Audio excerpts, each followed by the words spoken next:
What is nature for you?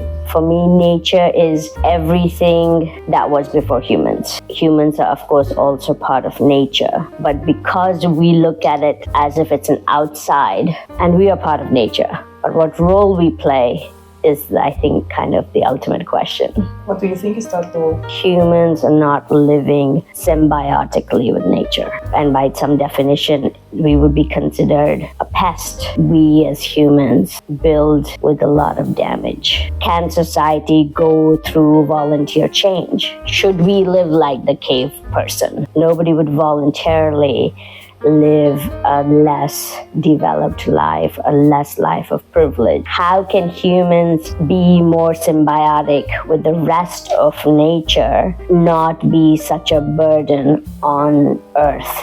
I moved from the Himalayas, from the Indian mountains, very tall mountains, to New Hampshire. 80% is forest and the rest is underwater. So we have like lakes and rivers and ponds. I aspired for my area in India where I grew up, where I was born, to be more like New Hampshire with preserved nature. That was sort of the path, the reason why I took the path of environmental science, and 9 years of academic research was in the oceans. We were looking at what is at the very bottom of the food chain, which is phytoplankton. The credit goes to them for having the oxygen on Earth, and 70% of oxygen on Earth comes from the oceans. All the fossil fuel we use, which is petroleum-based, is phytoplankton from millions of years ago. And then today, for all our energy uses, we use ancient phytoplankton. So I found that very interesting because none of this ever came up really in my education very much. Like as a high schooler or middle schooler, we should know that. It's not trees on land, but it is the ocean that has to be credited for the oxygen that we breathe. So what do you think is the state of the world right now? Well, I would say that we're all mourning the amazing Jane Goodall. American politics suck. I mean, it's the mildest thing I can say about American politics. I don't know who will see your videos. And I feel like it will take us a decade to recover. The damage that is already done now in 9-10 months. It's just crazy as an immigrant, as a scientist, as a woman. When I immigrated to this country in the early 90s, I felt like it was a much better time. There was more peace and harmony amongst neighbors and amongst people in general. There was not an atmosphere of fear. The state of the world is quite awful. Jane Goodall always said that we must not lose hope. And hope is the thing to die last. Finding you, finding this other community of naturalists, and knowing that there are still some people out there doing the good work, and passionately so, keeps giving us hope. The last time, as far as the globe was concerned, when everybody came together and made a really deep impact in the southern hemisphere, we had the ozone hole. Everybody in every sector came together to ban chlorofluorocarbons. All of it, the whole world came together. Everybody cared.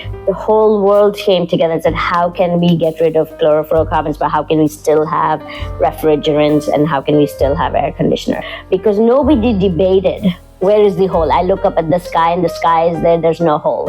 People coming together to understand the problem, come together to find the solutions and make it happen. What is your vision for the future? Ideally, if I could have a wand, wave it and make it happen, I would want the future to go in that kind of a direction where everybody came together, everybody did the things, and that was necessary. Because I've worked in Africa and food security is one of the biggest concerns. Another thing that kelp can help with is food for livestock, food for pets. Why is a cat eating tuna? If you threw a cat in the ocean, can it catch a tuna? No. Tuna is like as big as my room. Cat can catch a mouse, right? Like we should be feeding our cats mice. You have a business idea. Especially in this season. I'm an advocate for it being in the ocean for the sake of Earth, for carbon sequestering. Everybody's banging the pots for free DC.